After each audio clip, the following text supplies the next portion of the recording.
Good afternoon. I'm Sharon Roszia, and it's really lovely to be with you. And I hope you're really enjoying the conference. I am going to be talking for the next hour or so, and then question and answer on the 7 core issues of adoption and permanency as related to adopted persons. I would suspect that you're wondering why I have any authenticity to talk about adopted persons. And I think that from an adoptee's perspective, that would be a great question.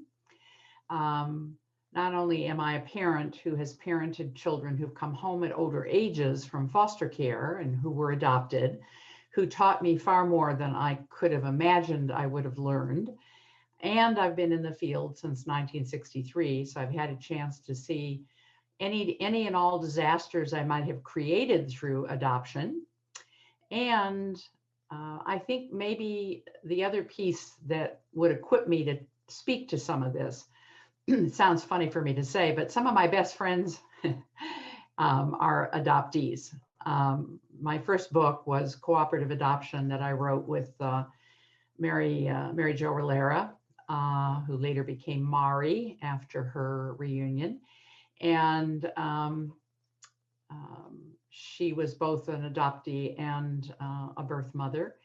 And we remained lifelong friends. And she took over the running of the International Sondex Reunion Registry after MMA Velarde got too ill, and ran it up until her death a year or so ago.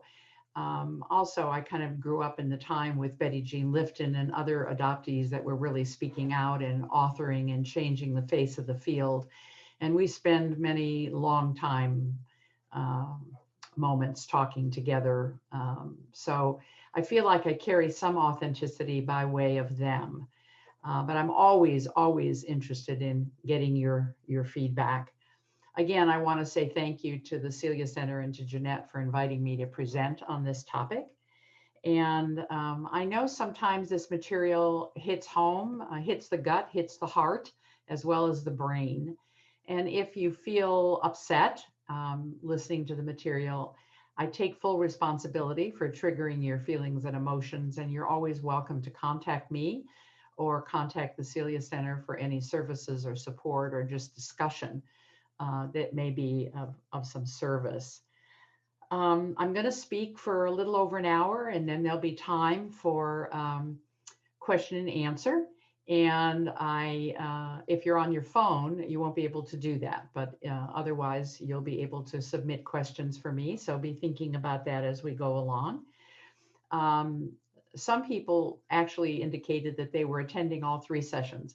So the PowerPoints might look the same, but I'm turning the image on the kaleidoscope so that we're focusing on a particular aspect of the adoption constellation. All of those touched by adoption are part of the constellation.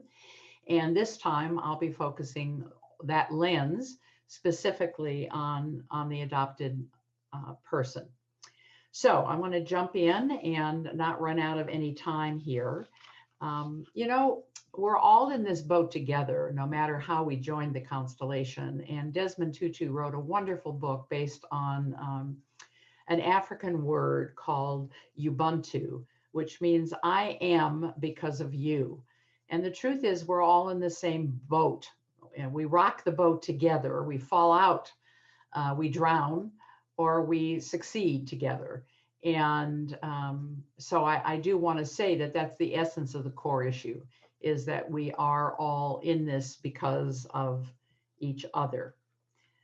I want you also to know that a good deal of the material today that I'm discussing comes out of a book written by Allison Davis Maxon and I that was released in July of 2019, the adoption core issues, 7 core issues of adoption and permanency, which does include adoption, foster care, kinship care, and third-party reproduction, all of which carry the same access to the core issues. First half of the book is everything Allison and I could pull from our knowledge bank, and the other half are from experts all over the country and Canada, talking about the core issues from their own particular experience and point of view.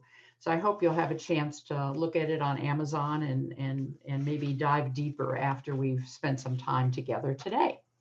So adoption, as you well know, is about disassembling and reassembling of families on their various family trees, which if you look at relatives extended, we're talking about up to 16 family trees that you as adopted people are trying to integrate. What a job. If you had a single parent, maybe it's less than that. But the truth is, you have a big job. And it's one of the issues that makes you really the most vulnerable in the adoption community. So I would ask you to think about some of the following questions as I go through the series of PowerPoints. Let me just ask you, because if you were adopted at birth, you wouldn't have had a voice. But if you were adopted at an older age, although I'm not sure you didn't have a voice, I'm not sure from the world of pre and perinatal psychology that you weren't speaking to your mother the last trimester in utero, and that you weren't expressing your feelings even right after birth. But if the adults were not attuned enough to listen to you, your voice may have been missing from the discussion. If you were adopted in an older age where language was a part of your communication, did you use it? Could you use it? And did you feel people listened to you? And were you supported appropriately for any trauma and breaks in attachment that you experienced as a child? Did you have a knowledgeable family who took you? Did you have a knowledgeable therapist who might have worked with you over time? Because that's extremely important. Was there a lot of money involved in your adoption experience, whether it was international, infant, or older child through the court system? And was that ever on your mind? Did it cross your mind that somehow you'd become a product of an institution? If you were older, were you given accurate information about what was going to happen? Did you get any choice about where you were going? And did you have time to work that through? Did you have privacy? I mean, did your parents, your foster parents, your adoptive parents, did people talk about you and talk about your story and give away your story from the time you were very young? Do you think things unfolded the way you wanted them to? And why or why not would you say that? Did you come into this as a victim of trauma? And I'll talk a little bit more about that. And what exactly was your age at the time of placement? Because each age and stage of development is crucial for a child. Something real important is going on. So what part of your age and stage of development was interrupted when you left your family of origin? What was your conception story? Do you even know how you came to be? Have you had the support? Have you already known other individuals growing up in adoptive families?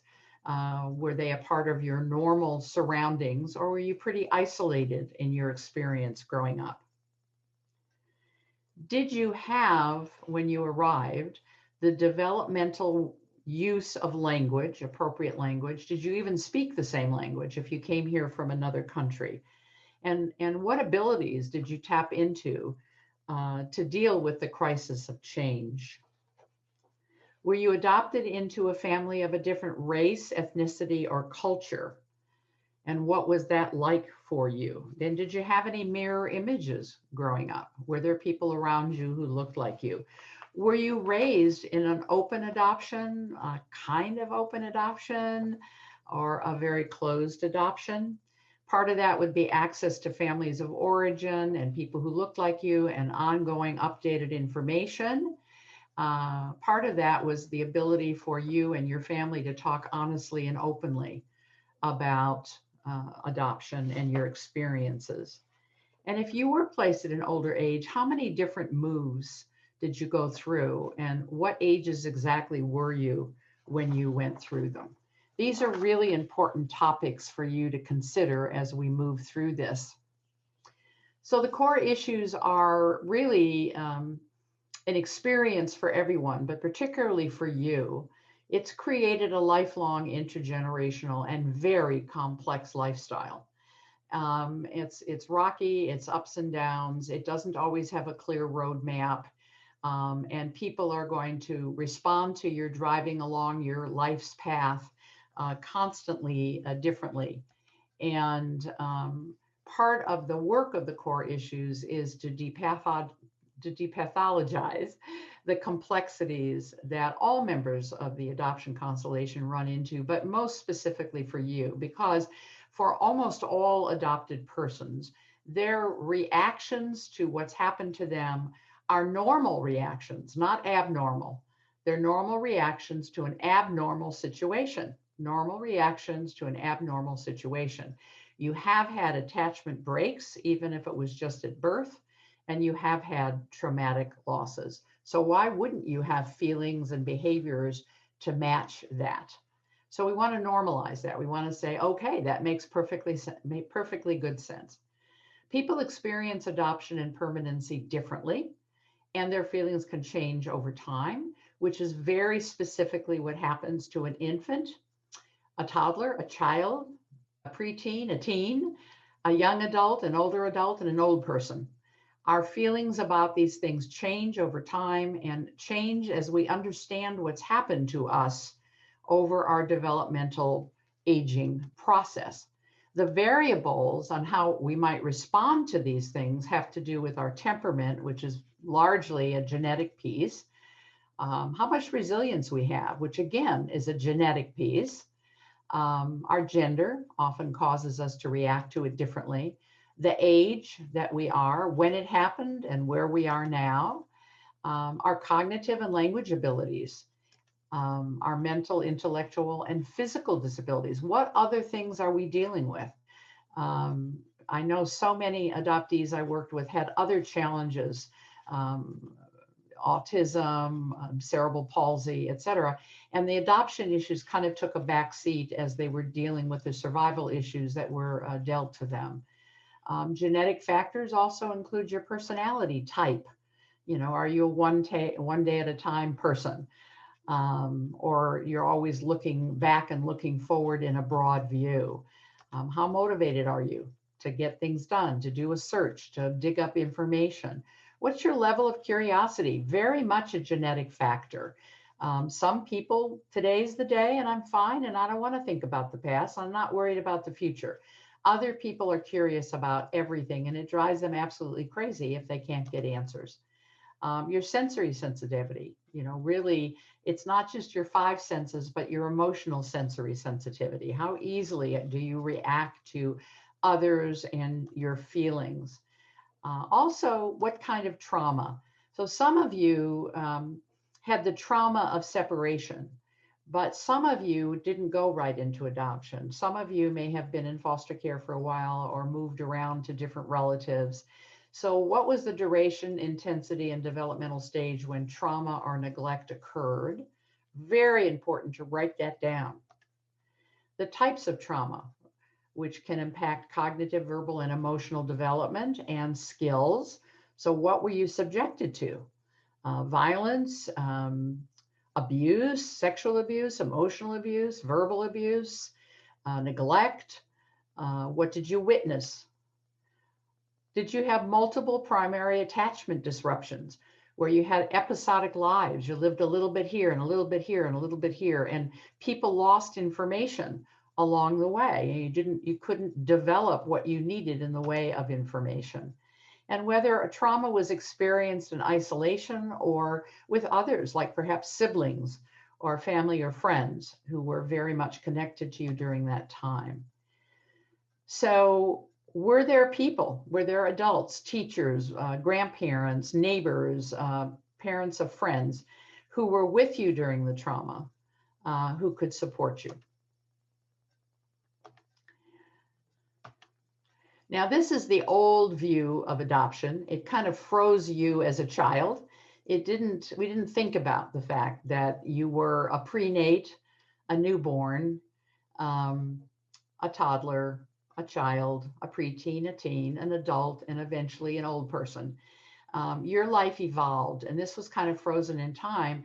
And also, this triangle did not take into account all the extended people in your life, the generations before, the generations to come, particularly siblings. And so, what we know is that a lot of this was based on a history of secrecy and shame. And we know that language and how you were described, the good adoptee, the bad adoptee, the grateful adoptee, all of those things became a part of an impact on you. The practice at the time that if we felt we placed you young enough and you were kind of like the family you were being placed with, that indeed you would forget, you wouldn't have any early memories. We didn't know about the whole issue of cellular memory, pre-verbal memory. And we really believed that once the adoption was finalized, everybody would live happily ever after. The stereotypes that were brought to bear on adoptees, particularly those coming out of the foster care system, and the myths around adoption, which certainly informed a good deal of your eventual identity and self-worth. So the lesson that's real important here for you as adopted people is that people were doing things for you. You weren't involved in the decision making. You had lost your power and control. So people were doing things for you without you. Nobody really stopped and asked you what you wanted. Did you want to be a brown or a green? Would you rather have stayed with your family of origin? What was it like to leave the parent who abused you? All of those things. And so people were doing things to you all the time. They were doing things to you, which is really a very shaming experience for most people. Every constellation member has experienced the loss of a significant attachment. So even if you were placed at birth, right out of the hospital into the arms of your waiting family, you had a significant experience in utero with your birth first mother. And maybe your birth first father, if his voice, if he was around, if his presence was around, and maybe other people were around. And you were hearing music, you were hearing people fight, you were hearing people be loving, you were hearing the sounds of the night, you were hearing dogs barking, you were hearing a certain language being spoken. All of those things were part of your last trimester, and they had great meaning to you. They stayed with you. So this is the new triangle. This is all of us, all the constellation, all the generations touched by this, as well as all of us resting on the 7 core issues as a platform in our life. We all experience them. And breaks in attachment and how well we attach to the receiving family and how attuned they are to us in our dance of attachment. And trauma, whatever trauma we brought with us, and also whatever trauma was still in the family who received you. So those are the challenges that we have to look at today. And this is the dance of attachment. You know, your birth first family had learned a dance of attachment at the feet of their parents. And your receiving family, whether it's a single or a couple, they learned their dance of attachment at the feet of their parents. When they came together, they had to learn how to dance together and not step on each other. And whether their dance of attachment was built to violence and desertion and sadness and pain, or love and attunement and joy, and then how they brought those together and learned to dance as a couple. And if there were other children in their home, were they able to attune to the dance steps of each of their children? And did they each attune differently? And did the children learn to dance with each parent differently? That was their job with you when you came home, no matter what the age was to really pay attention to you and watch what made you happy, made you sad, made you feel safe, made you feel frightened, and to learn to dance with you in an attachment that created an environment of care and safety and eventual attachment. So we either had a really happy experience, or we were always kind of waiting for the shark to come up from the water and chew us up. And attachment is so important because we are social, emotional human beings, and we have an innate desire to connect and form meaningful attachment relationships. And those early attachment relationships have a profound effect on how we perceive ourselves and others and our world. It's our self view and our other view. And it's the primary modality through which all areas of a child's development potential is maximized or minimized. And in fact, without attachment, we don't develop a conscience because we don't have trust. And as long as we're in foster care and we're not sure where we're going, we're not really building attachments. We're survival mode. We've got trying to keep our head above water. So we have no roots planted. So the longer that goes on, the harder it is to trust and build attachment, and then eventually develop the conscience that we need to become thinking beings who are open to intimacy. And you know, and all mammals, actually all animals, all living things have attachment work to do. So the purpose of attachment is safety and protection. And hopefully that's what you had in utero. If you didn't, if you had a parent in denial who was really being told not to attach to you, was frightened of attaching to you, was very young, was an adolescent, and didn't even realize she was pregnant. If there was such trauma around the pregnancy, incest or rape, perhaps, some type of violence, mom may have ignored you, didn't listen for your nonverbal communications, didn't talk to you, didn't rub her belly. So you may already have been coming out of a very lonely, detaching environment, or you were attached. Mom talked to you, sang to you, you knew that voice. And so you had the trauma of the break in that attachment. So it's what gives us our intellectual potential, allows us to develop socialization skills, form our identity, and modulate our stress and arousal. This is so important. Our ability to calm ourselves down and also bring ourselves up into a pleasurable state. And that's really one of the jobs of a parent, is to be able to do that. And therefore, internalize the parents as an attachment abject and become a person with a conscience and be able to delay gratification to having our needs met. So what happens is that the parent becomes for you the external psychological, biological regulator of your internal affective order. So your parent's job all day long is to give you pleasure and calm you down, give you pleasure and calm you down.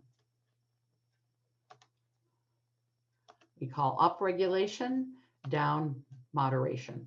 And if our parents do that, we fill our physiological bucket. We feel safe, we're calm, we're not carrying a lot of toxic stress. And therefore, all the other buckets, as the physiological one gets met, begin developmentally correctly to fill up, kind of flow over into each other. And so by age 5, if we've had a kind of an easygoing, normal unfolding of our life, we are developing our attachment patterns. And hopefully you're playful, social, resourceful, and an enthusiastic person, because that's what a secure attachment does. I find that really many of our adopted people that I've gotten to know have an anxious attachment. They're kind of stressed and worried most of the time. They can be demanding and blaming and a little clingy, and we'll talk about that. For those of you who were in foster care or with relatives for a while, you might also have developed some trauma. And that would be connected to your adverse childhood experiences, of which there are 5: physical abuse, verbal abuse, sexual abuse, emotional abuse, and neglect and emotional neglect. You get a point for every one of those if those things happen to you. And then 5 are related to other family members. So you have a parent who is an alcoholic, an addict, a mother who's a victim of domestic violence, a family member who separates from you, a member diagnosed with mental illness, somebody disappears through divorce, death, or abandonment. Again, you get a point for every one of those. So a person who's been physically abused with one alcoholic parent and a mother who was beaten up has an ACE score of 3 already. And every time we have a score, it adds up in our body. The body keeps the score. It lives in our cellular memory. And it impacts how we get through our life. And it reduces our ability to respond and learn. It keeps us stressed. It makes it difficult for us to trust and maintain relationships. We may not be healthy physically or emotionally.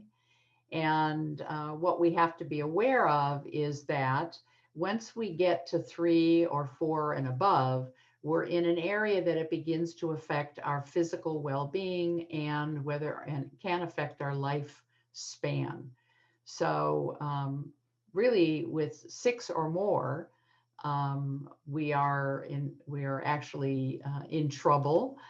7 or more, we can be heading towards suicide. And I'm zipping through this pretty quickly. I know others will be discussing it, but I really want to make a case for the adoptee who's listening, who came out of foster care, that they have all the regular adoption issues, which is enough already, plus maybe more than one attachment break, plus trauma if they came through the foster care system.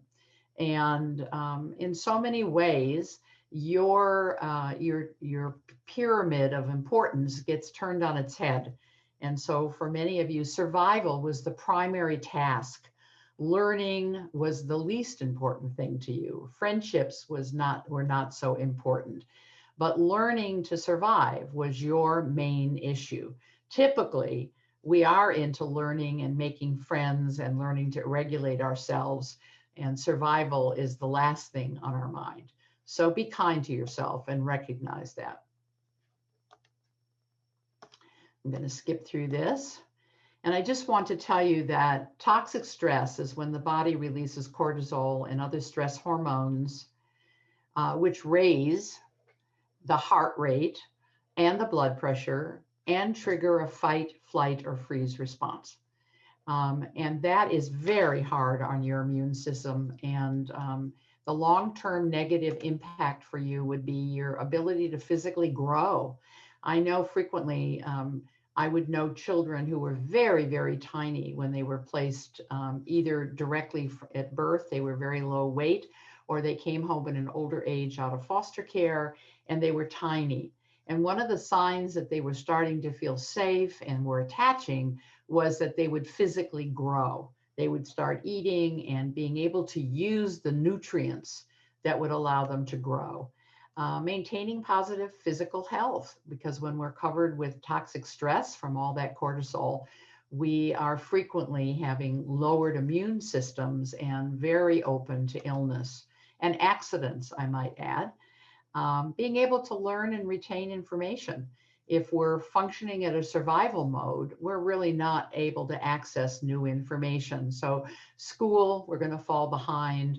Our parents may get angry at us because they tell us something and we forget it a minute later. And they'll say, why don't you remember that? I just told you. It's not sticking as long as we're filled with stress. It may slow down our emotional development, and we may be out of sync with our peers. And it may be difficult to sustain friendships, to sustain emotional attachments. So this is what the new core issues wheel looks like. And you can see in the middle is this gigantic loss. And that loss triggers 6 other outstanding permanency and adoption issues. So let's look at loss, because I think for so many people, it's really the first thing that they're needing to take a look at and get clear about. We've all had life-altering, intergenerational changes occur. Our losses are huge. Some of them are named. Many of them are not accessible to us because they happened at a pre-verbal time. They're locked in our body. So they're profound. They're life-altering events. You were brown and now you're green. We don't always understand those losses at the time it occurs. We certainly don't understand it as a baby. We aren't fully understanding it even as a toddler or a teenager. Our brain isn't fully online till we're about 27 years of age. It takes a long time for us to fully get it. And every time we get it, we learn something about it, and it triggers, oh my God, I didn't realize I'd lost that, or I'm different in that way. It triggers a reaction, which we're going to be talking about. It unfolds as we develop and go through phases of our lives. In fact, it goes on well into old age. And I lead a group here. I live in a retirement community for members of the constellation. And I often talk to adoptees in their 80s and 90s who are still dealing with an understanding of what happened to them. The symptoms of loss manifest in our bodies, minds, and hearts. And so some of the symptoms we may be familiar with is feeling shut down or weighted down, a life of anxiousness, sadness, isolation, exhaustion. We may be reactive and angry. We may not even realize that we lash out at people as often as we do. We may actually self-punish. We think something's wrong with us. We caused these losses. So we may become destructive to ourselves or others. We keep losing things. And that was really a symptom I saw of with so many of my children who came home at older ages. They lost things all the time. I can't tell you how many things we had to have backups for. Fearful, waiting for the other shoe to drop. Nightmares about people leaving or waking up in a house and nobody's there when you go downstairs. Feeling emotionally numb, flat. Having difficulty in enjoying things, forgetting how to be playful, thinking a lot about being a victim. This is what happened to me, and defining yourself by the fact that you're an adopted person, and perhaps confusion. And there are different losses that we experience. And they include vicarious losses. And those are the losses that somehow we either carry with us when we move into a home as an older child.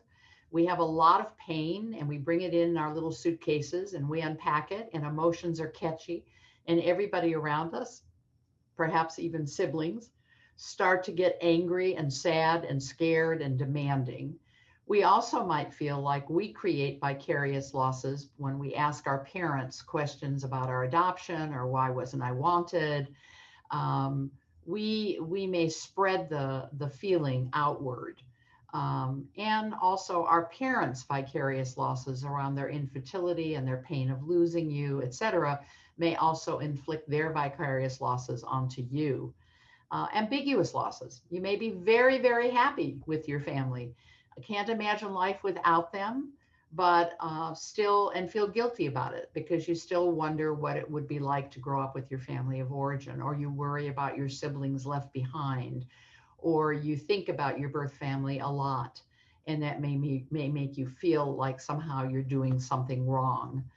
Secondary losses, like going to the doctors and having them ask you for your medical history and realizing that you don't have it.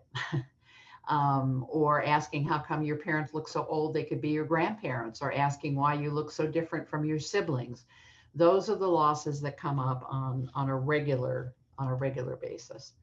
And one of the things that I ask all constellation members to do, and particularly an adopted person, is to write a loss history, starting with what you think, and maybe you just have to take a stab at it.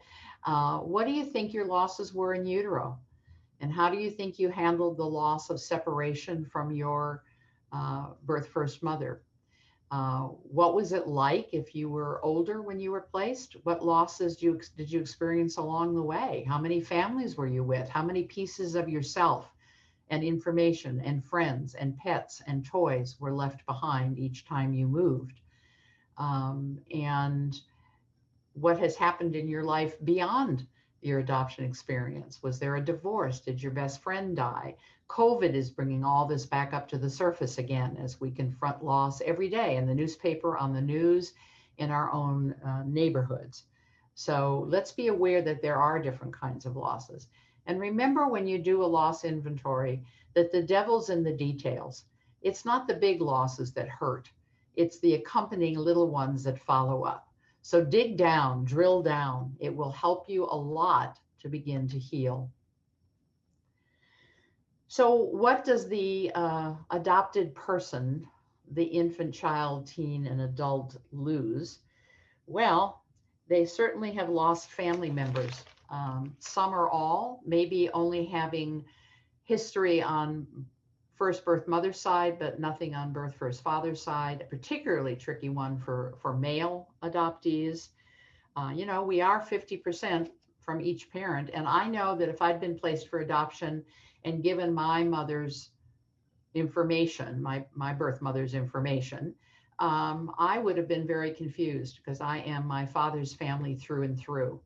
So that can be quite a loss for adoptees. You may have lost a role. It's possible that if you were placed out of a family that you were the oldest and now you're the only, or you were the middle and now you're the youngest. So as we move people around on family trees, particularly older children in the foster care system, they may lose a role in their family. And in fact, for some adoptees, they were taking care of being surrogate parents for their younger siblings during really difficult times. And they may be separated from those siblings and worry about them for life. You lost a good deal of power. Really no control of what was happening in your life. You probably lost a lot of information, or didn't get accurate information, or bits and pieces of information, or only positive information. You lost certainty. I think when you lose your grown-ups at an early age, it's probably the scariest thing in the world, because without our grown-ups as children, we die. So the worst thing that could possibly happen to you has already happened once, and you don't want it to happen again. If we were floating through the foster care system, or you were with relatives here and there, it's been happening to you over and over again. So you've lost a good deal of your naivete and certainly has lost certainty. You may actually lose pleasant holidays. You may be ambivalent about Mother's Day and Father's Day, and certainly about your birthday. You may be happy and sad, or as my kids would say, double dip feelings, or even triple dip or quadruple dip feelings. You may have lost the truth of your life, the truth of your beginnings. And you may have lost your cultural standing and societal status. If you're not connected to your mirror images, if you don't know who you look like, if you've lost the language of your country or the language of your culture, you can't go back again, because so much of who we are is transmitted through language. If you've lost your foods and your arts, all of those things, your music, all of those things are going to impact you over time. You may have lost health along the way, and you certainly lost privacy if everybody was out there talking about your stories before you even owned them or understood them yourself. In addition, you really lost the chance to make a true choice, a true choice. And I've shared this story many times, but I remember going to court with a 14-year-old boy. And in California, if you're 12 or above, you have to okay your adoption. And the judge said, "How do you feel about being adopted by this family at 14? And he said, they'll do. They'll do. But you know what, Your Honor, I didn't get a choice. There wasn't 50 families for me to choose from." That's the truth. The truth is you didn't get a chance to make a true choice. Maybe down the road, if you've mastered all the core issues, you will get a chance to make a true choice and actually choose your adoptive family back without letting go of your family of origin.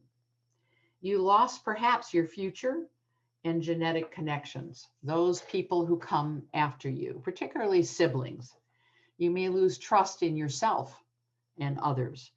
You may actually have not experienced a joyous pregnancy with your birth first mother, or even a joyous labor and delivery. You lost the chance to be a normal kid in society. And you lost the chance to have peace of mind. You're always wondering if something bad is going to happen. When is the next shoe going to drop?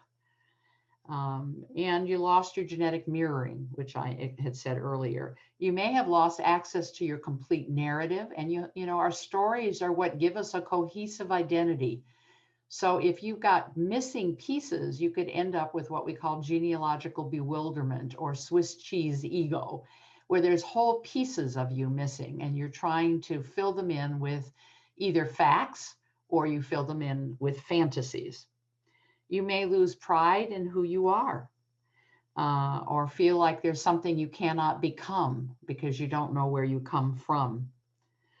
You may lose ongoing information and access even to your original birth certificate, which I know we're all working on to change. You may have lost your original language, which transmits your culture. You may have lost your ability to own your perceptions and inner wisdoms because of secrets and lies and missing information that are often the hallmark of adoption. And I have to say that society lays upon you a burden of negative stereotypes, or the burden of a grateful adoptee who basically carries the heroic story for the whole adoptive family. You also have sibling losses. Siblings that may have come before you that you don't know, siblings that come after you that you don't know, and siblings that you're raised with that you may not feel connected to in terms of looks or interests or personality. And you certainly lost a whole extended family.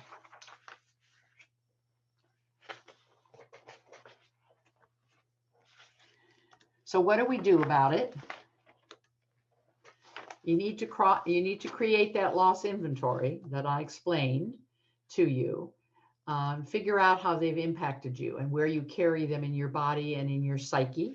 What physical and emotional symptoms come up, and what have you learned as an adopted person? How has it enhanced you? And how do you feel about yourself? And I'm a strong believer all the way through the tools that we need to use movement, art, dance, meditation, breath work, and mindfulness and gratitude every single day to address all of the core issues.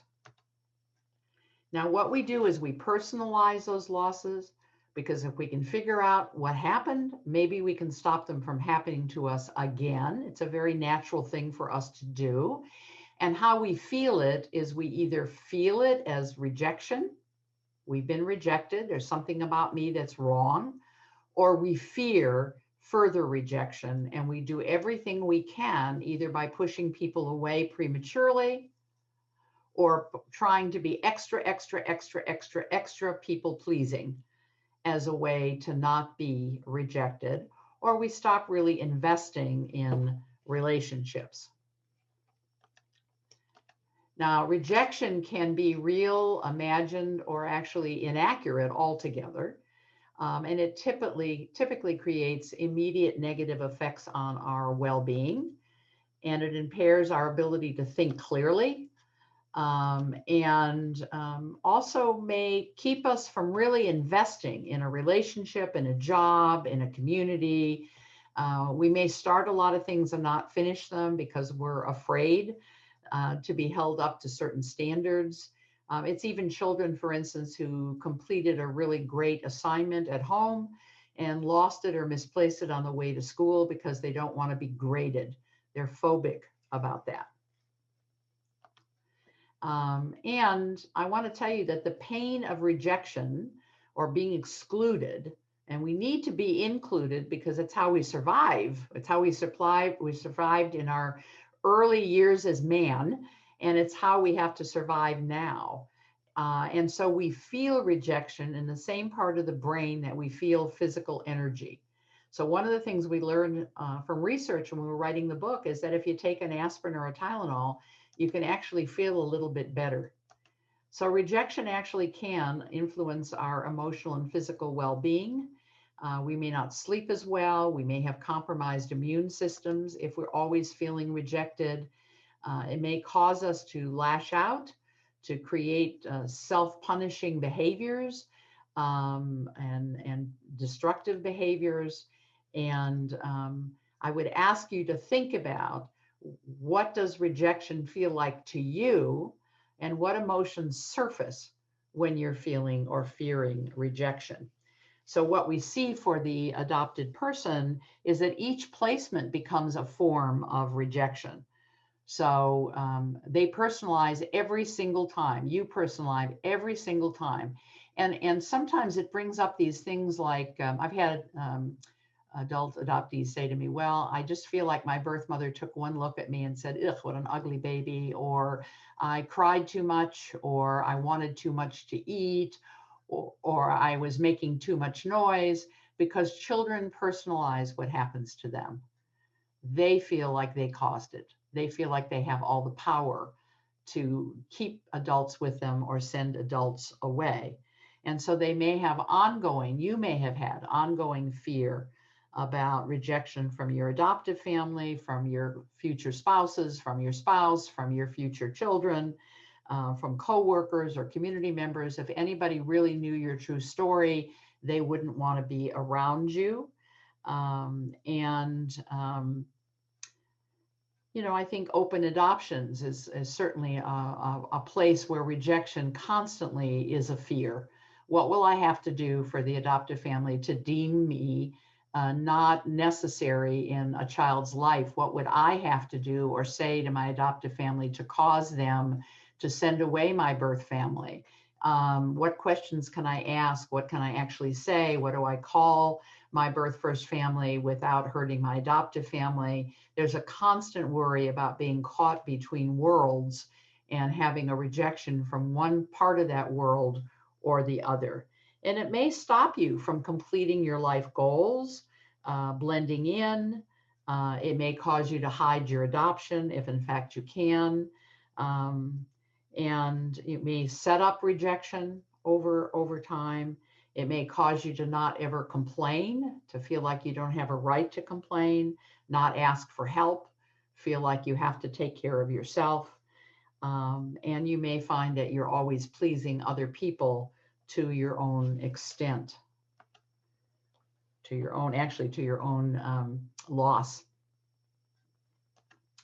So what can we do about it? Well, we can list people that you think have rejected you and check it out. See if in fact they have. List people that you've rejected and figure out how you feel about that. Does it give you a sense of power or control? How do you respond when somebody does reject you? And what do you believe they reject you for? And what are you doing with those feelings of rejection? Are you repressing them, avoiding them, acting them out? And I think recognizing that an accumulative effect of rejection can lead to anger, and anger needs expression, either physically or through vocalization. So what are you doing with your anger? I'm rushing through here. And the third core issue is shame and guilt. So if you believe that all of those things that happened because you were rejected, and you fear further rejection, it impacts your self-esteem, your self-worth. And this becomes a shame and guilt issue. The key questions that many adoptees ask is, why me? What did I do or not do to deserve this? So children, due to their egocentric thinking, believe that the things that happen to them, including abandonment, placement, abuse, neglect, divorce, and death, are a result of something they did, and it is their fault. Now, there is a difference between shame, stigmatization, and stereotyping. We're talking here about shame, but there's no question that there are words that are used to stigmatize adoptees, particularly ones coming out of the foster care system, and words to stereotype adoptees, as I said earlier, the good adoptee, the bad adoptee, the grateful adoptee. Shame originates as a negative reflection from others. It's an outside-in emotion where we receive shame from other people. If we were ignored in utero, we already came into the world with some sense of shame. I'm not worthy. It not only lives in the mind, but it inhabits the body. And when you see people who are in shame mode, they are kind of curled up. They're very pale. They'd like to kind of blend into the wall, sink into the ground. Their voice is very timid. They don't look you in the eye. Guilt develops from our earliest parent-child attachment experiences, and it's a learned social emotion, and it's positive. Teaches us how to care about others, how to live with others, how to have empathy, how to be appropriate. And we don't develop guilt till we're around 7 or 8 years of age, and it's based on having been attached, growing trust and safety, and developing a conscience. We can't have guilt without a conscience, and we can't have conscience without deep and abiding attachments. Maladaptive or unhelpful guilt is really defined as that unhelpful psychological discomfort against unrealistically high standards. Now, we might have gotten that from our parents, where we're always feeling guilty because we're not who they wanted us to be. We may imagine that from our family of origin. We may feel that from the adoptive family if it hasn't been a really good match. And we may overextend our standards at great cost to our physical and mental health if we feel we have to live up to standards that are beyond what we're capable of doing. For instance, taking piano lessons for 15 years, but never being the concert pianist your parents wanted you to be. So this does affect our shame and guilt. It does affect our self-esteem and our self-worth, and it can create self-blame. And if you look at the 4 pillars of self-esteem, all are impacted by the losses in the constellation. You are unique, not because you're an adopted person. You're unique because never before and never again will there be anybody like you on this planet. Everybody's fingerprints are different. So if you base your uniqueness on your experience of adoption, you're limiting very much that pillar, the solidity of that pillar of uniqueness. Who are you and why are you here? Role models. We need role models from our family of origin, which gives us our mirror images. Who do we look like? We need role models of adoptees who have actualized themselves, have mastered their lives, where it's just one aspect of who they are. They're successful and not limited by that experience. They're healed. And we need role models from folks in our family of origin that can show us who we may become. Our connections, which is the 3rd pillar of self-esteem, has to do with our past and our future. And the less we know about our past, our conception story, our pregnancy and birthing story, our family history, the less we're going to feel like we understand our future, the less risk we're willing to take. And belonging is that 4th pillar. And that has to do with, are you in a family and a community, a clan that is also connected to you? Do you feel held in safety and love? Can you see pieces of what they've given you? Because it's the connections that give you that genetic piece of your identity. It's your belonging that gives you that environmental and upbringing piece of your identity. And it's you personally, what you do with all of that, how you manifest it, that gives you your uniqueness. all of those things are at risk as an adopted person.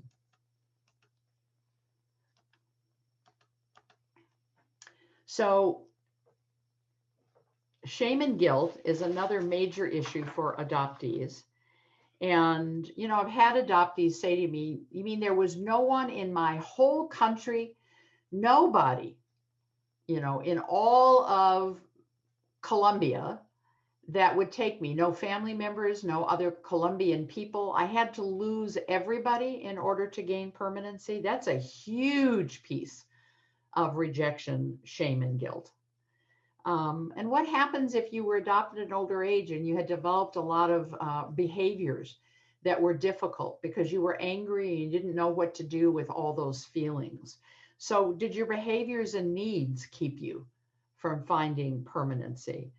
Have you developed addictions and have some shame and guilt around that? Do you only know half of your history?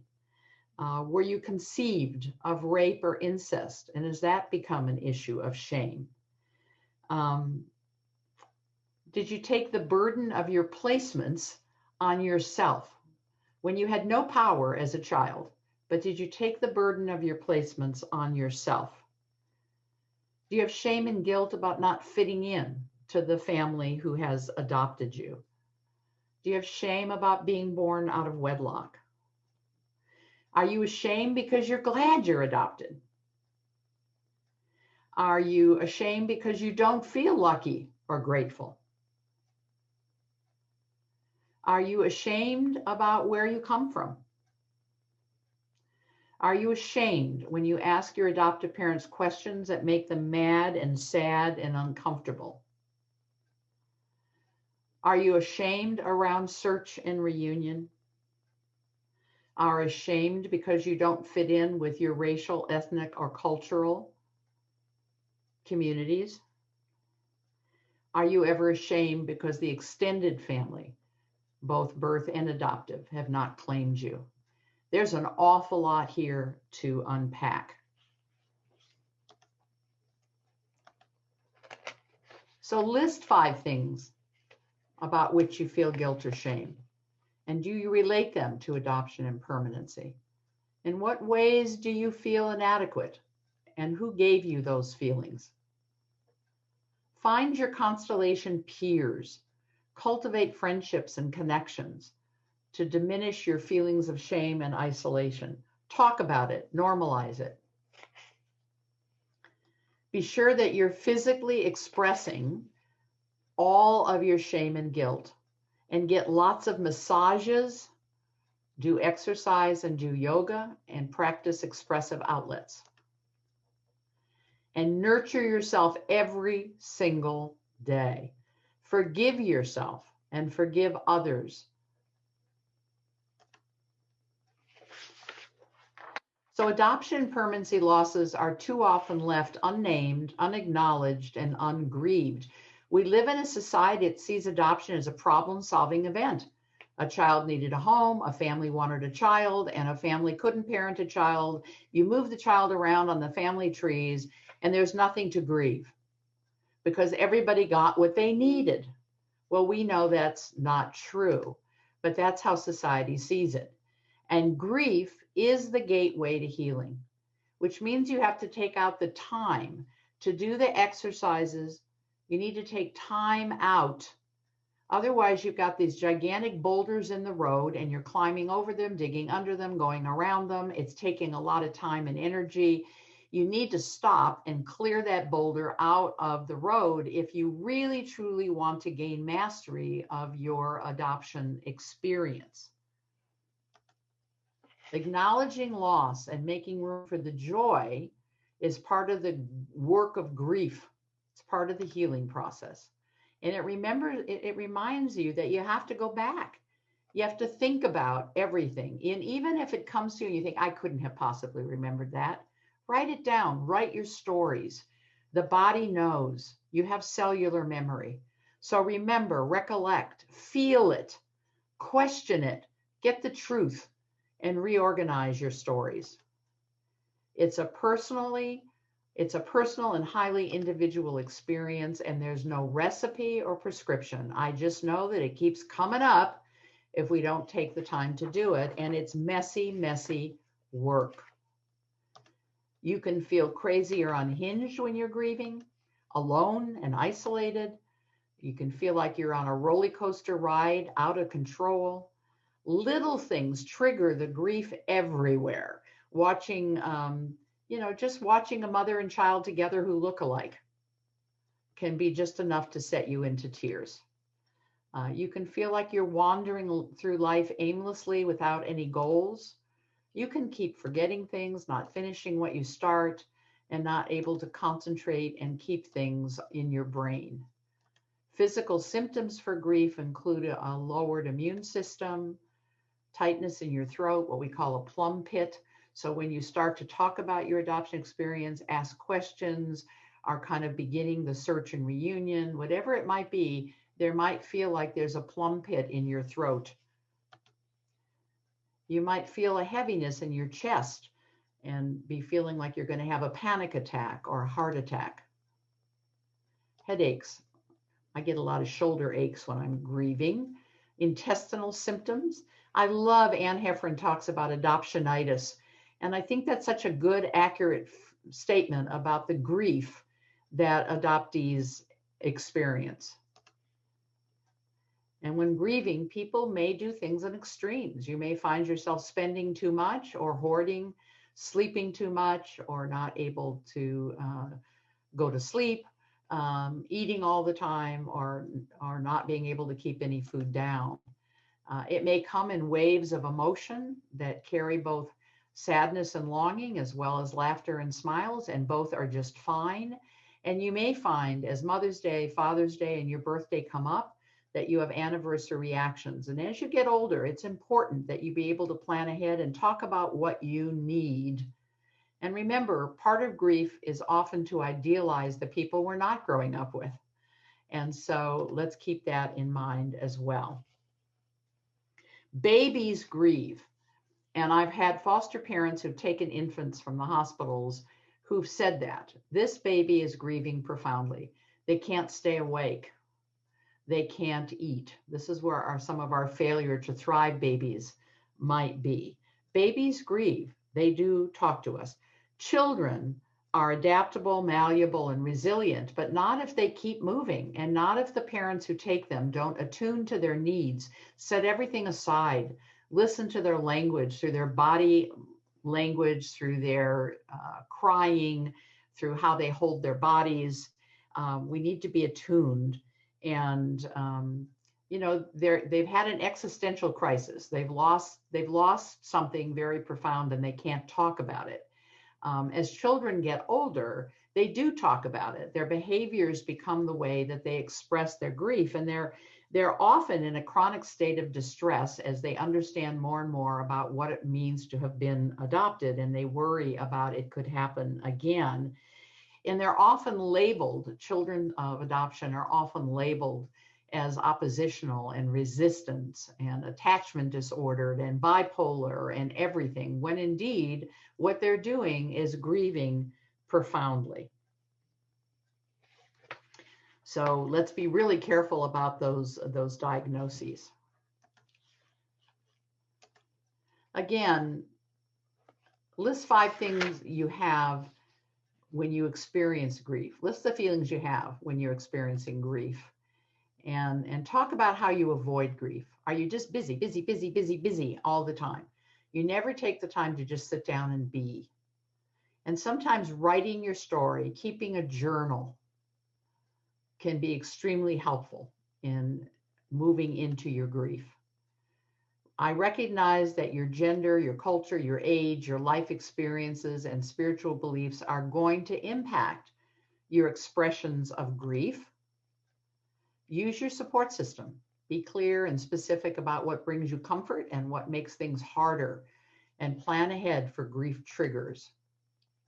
Now, if you're really struggling with grief, as you get into it, it just begins to feel overwhelming to you, you can join a support group. You can find an adoption competent, attachment educated, trauma-informed therapist. All three of those things need to be present because you're going to need all of those things. If you look at that triangle where attachment, 7 core issues, and trauma are surrounding you. This is a wonderful wheel that's on the internet, the wheel of emotion.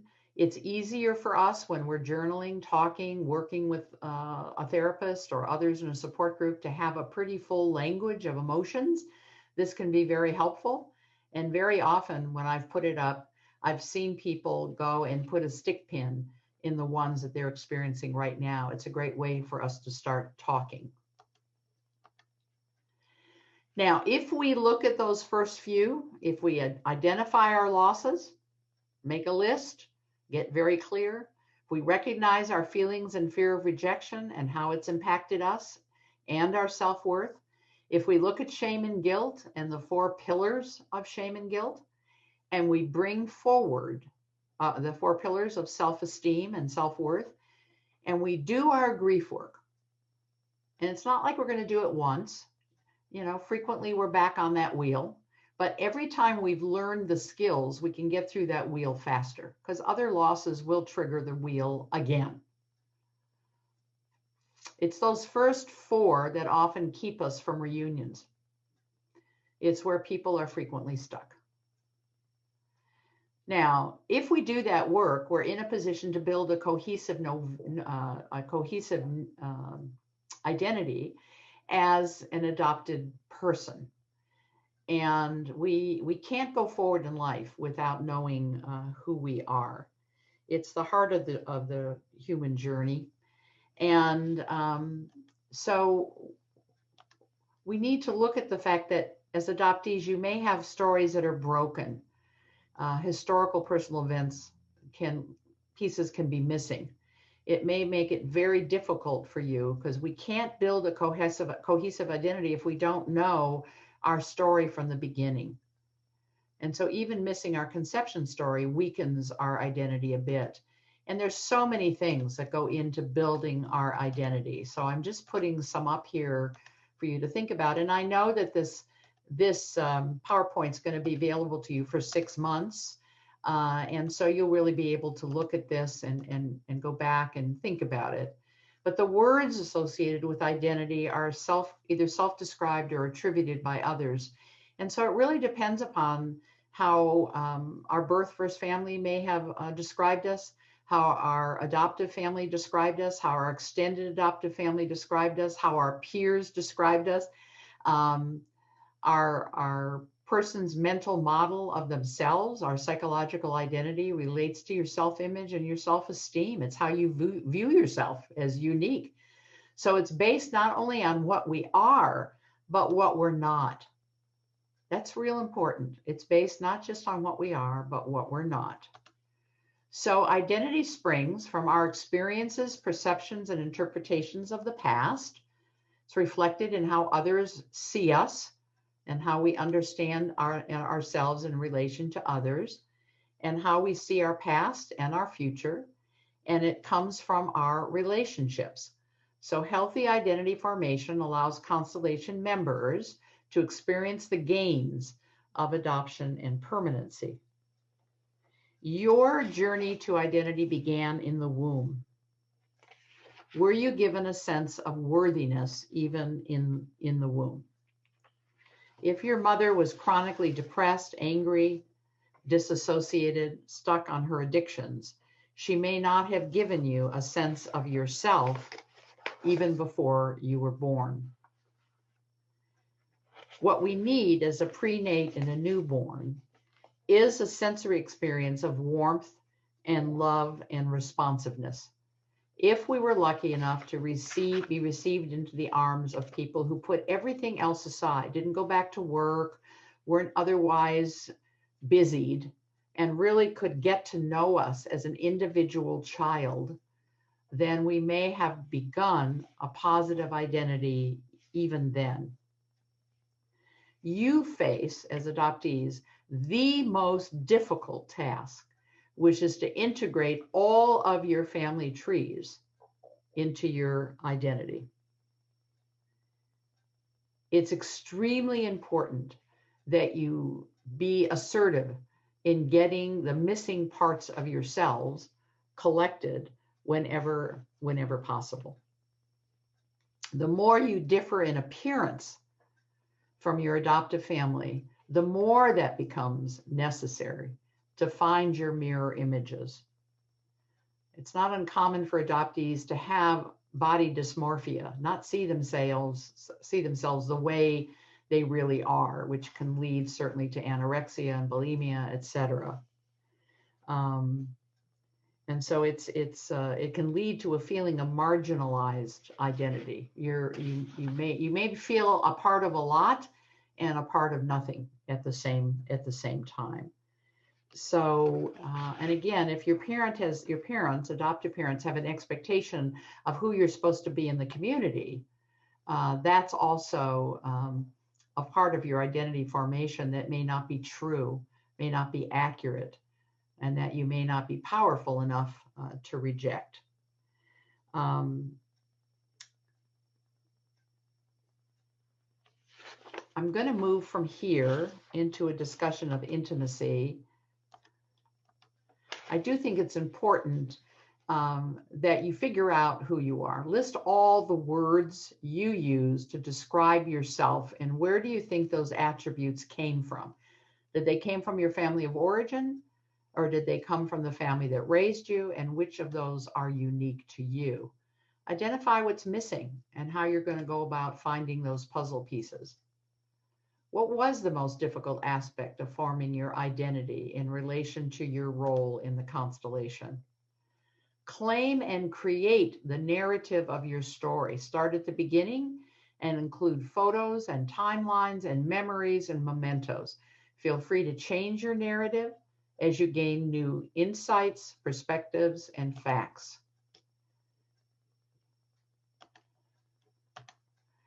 If you form your identity, you're ready to have intimate relationships. Intimacy and identity are linked. As a person clarifies and reclarifies who they are, their ability to relate to others, forgive others, embrace others, and trust others is enhanced. So you've been moved around on family trees. You may begin to feel that you and others are replaceable, interchangeable, substituted easily, or easily lost. And this can really create pain around attachment.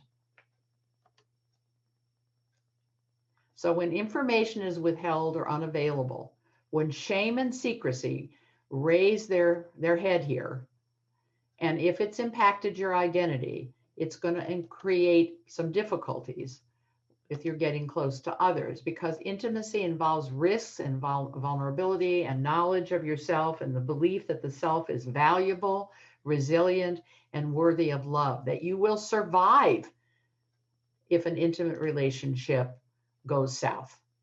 An individual's most primary motivation is the drive to belong and learn how to get their emotional needs met. But first, you have to know what your emotional needs are.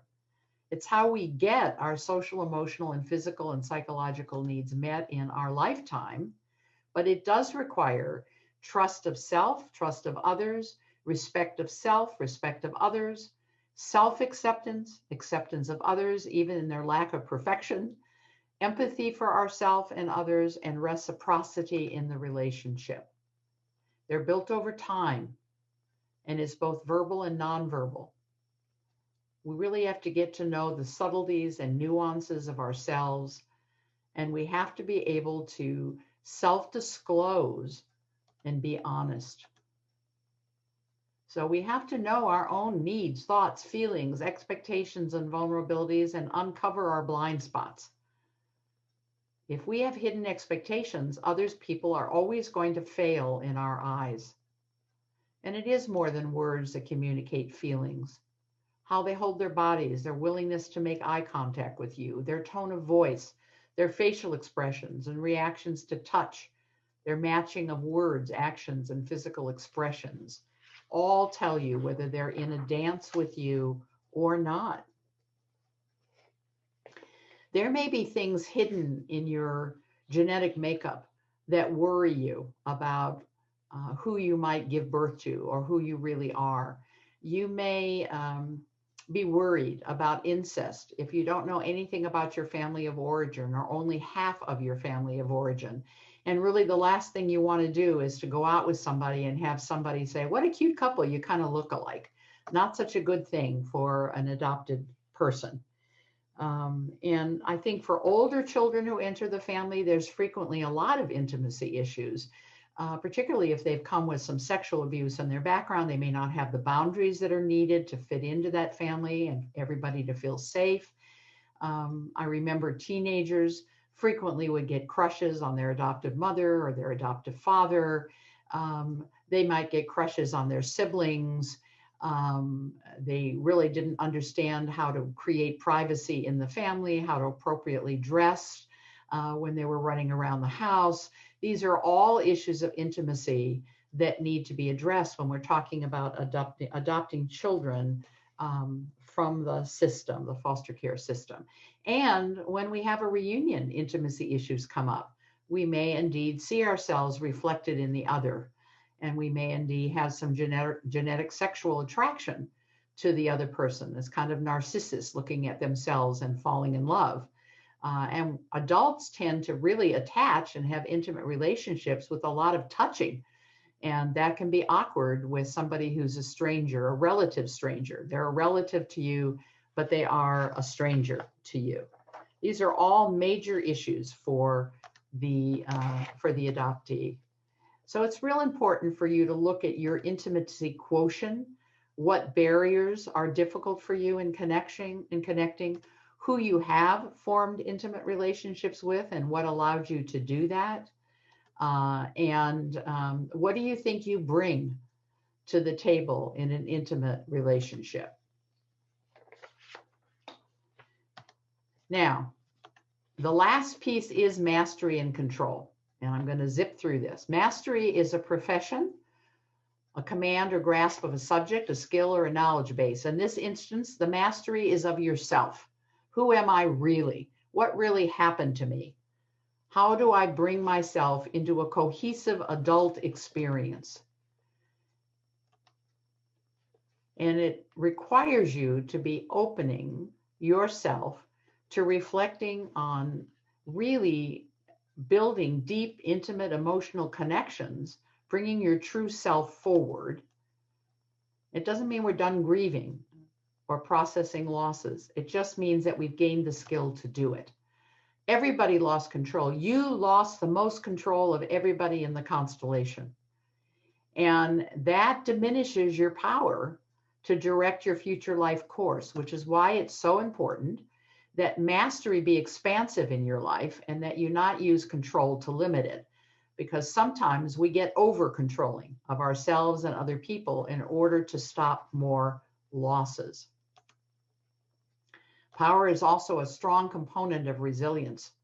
And so in order to recover from tragedy and learn to fight for the things we believe in, resist peer pressure, push back against authority, and overcome life's obstacles, we have to find our resilience.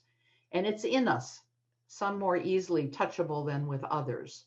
But mastery gives us that. It gives us the power to have effect. What we do to gain mastery is to create new habits, because we all have habitual behavioral systems that cause us to react to other people in certain ways. And we have to become aware of our habits. So self-awareness and practice to create new habits and how we think of ourselves and how we respond to others is very important. We have to know that we matter to the other constellation members, and they matter to us, that we are in the boat together, that we have to bring into conscious awareness our belief system about ourselves and others and the world. And we have to gather and gain knowledge all the time, clarify, construct, and claim our stories, and then practice fighting habits that no longer are useful for us.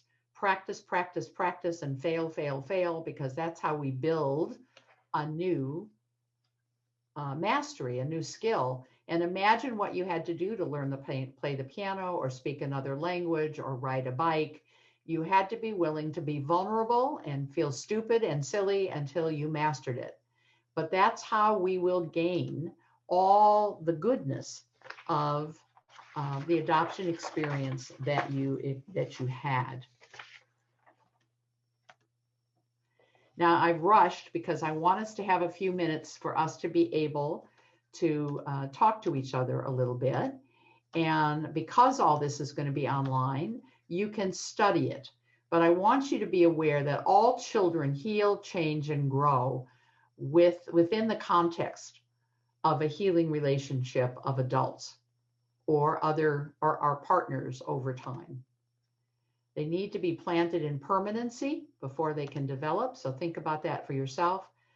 All of us need some post-placement and post-permanency services that supports the whole family system. And if you as a child were taken off by yourself, you didn't get the services that you so deserved.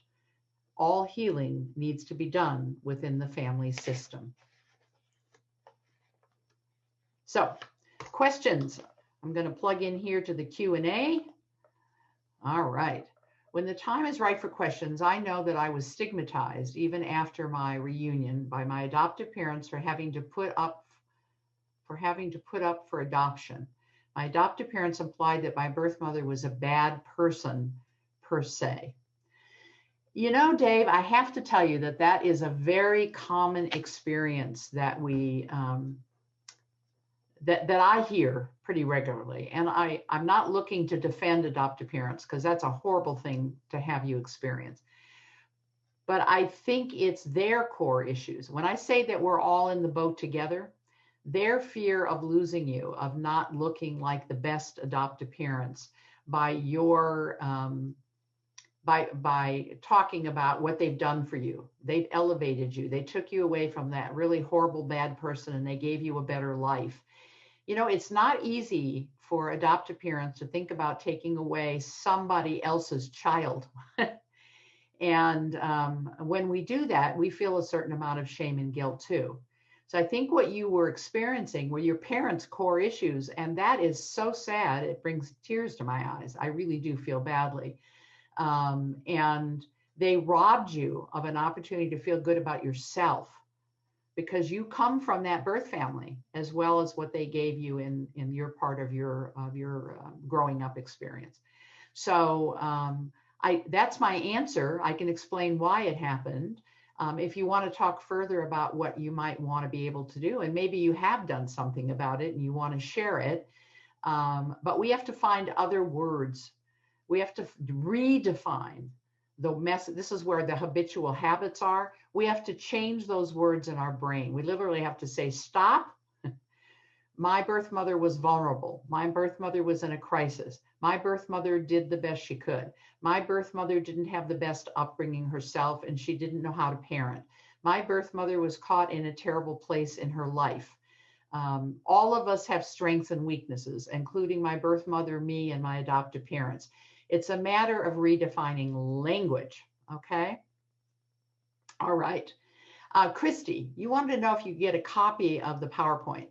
I can't send you the copy of my PowerPoint if that's what you're asking for you to use. It will be online for 6 months, and you can certainly look at it and study it. But I'm not going to send it to you because it is copyrighted to the book. And so we're not free to just release all that information. I wish I could give it to you, but take notes. And you know, my recommendation, and this is a purely selfish one, is go on Amazon and buy the book. And everything that you want is in the book. It's the 7 Core Issues of Adoption and Permanency, and it's on Amazon, and it came out in July of 2019. And my co-author is Allison Davis Maxson. And it's almost 500 pages. I think you'll get everything you could possibly want out of that book, and you can take a lot of notes. David, you said that you experienced similar stigmatization from your adoptive parents. And I think even some of that comes from, I don't know how old you are, so pardon me on this, but I think there was a very long time that we poorly educated prospective adoptive parents. We used, even as social workers and lawyers and court personnel and even therapists, uh, words that were stigmatizing, and we didn't correct what other people were saying. And so, yeah, a lot of ignorant things came up because parents weren't properly educated to do the job they needed to do for you as an adopted person. We have very much tried to change that in this country today. Most good organizations have very in-depth trainings for parents that have to do with language and self-worth and images of who the birth first family is and how to raise these issues with their children. I think I was ignorant, and I'd already been working in the field for a very long time. And I've had to apologize to my children for things that I said to them that I should have known better. And yes, David, I'm approaching 80. So I definitely understand where they were coming from. Even today, people come into agencies who are young, in their 30s or 40s, to adopt. And they carry old stigmatizing language, and it's the job of the agency who's helping them reach the goal of parenthood to re-educate their language and help them to think differently of the birth first family. And since I don't believe any child should have to lose their whole family to gain permanency, I think having respect for that birth family becomes an important part of raising your children. It is a generational thing. I would absolutely agree with that. Okay, I'm going to look here because sometimes the questions come up on another part of the, I have to kind of go back up and find you. Thank you, Dave. Thank you, Christy. I'm glad you want the book. Great. Any other questions? I'm wondering, we have about 4 minutes. Were there other things I didn't mention that you'd like to share?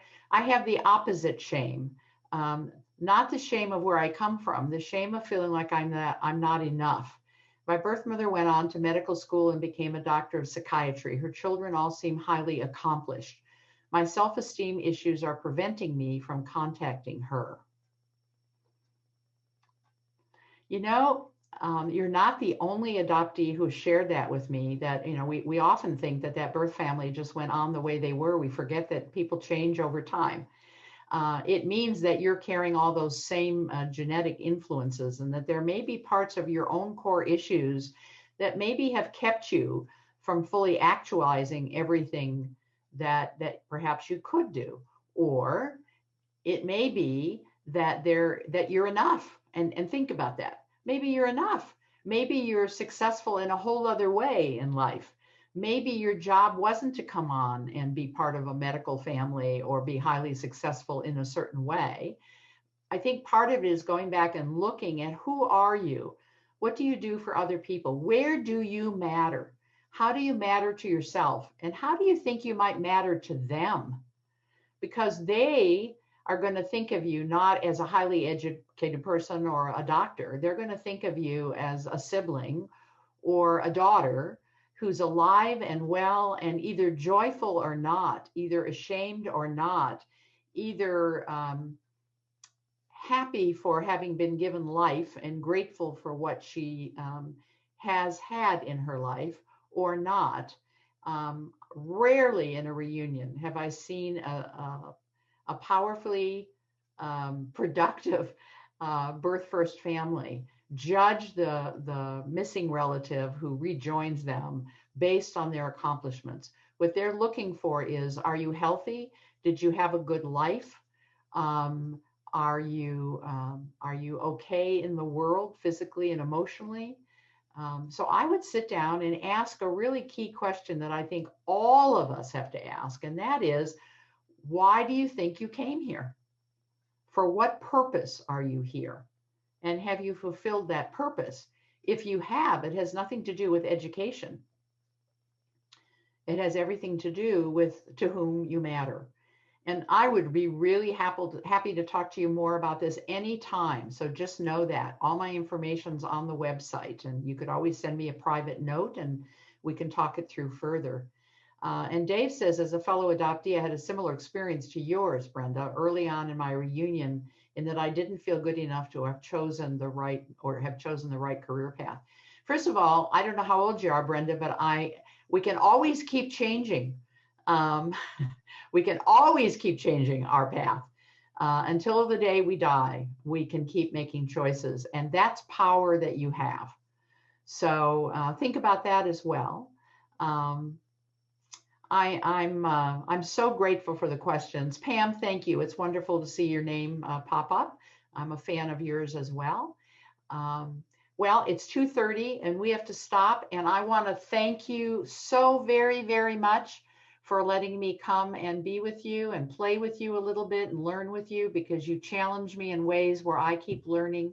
Thank you very much. And do enjoy the rest of the conference. Make the most of it. Have a good day.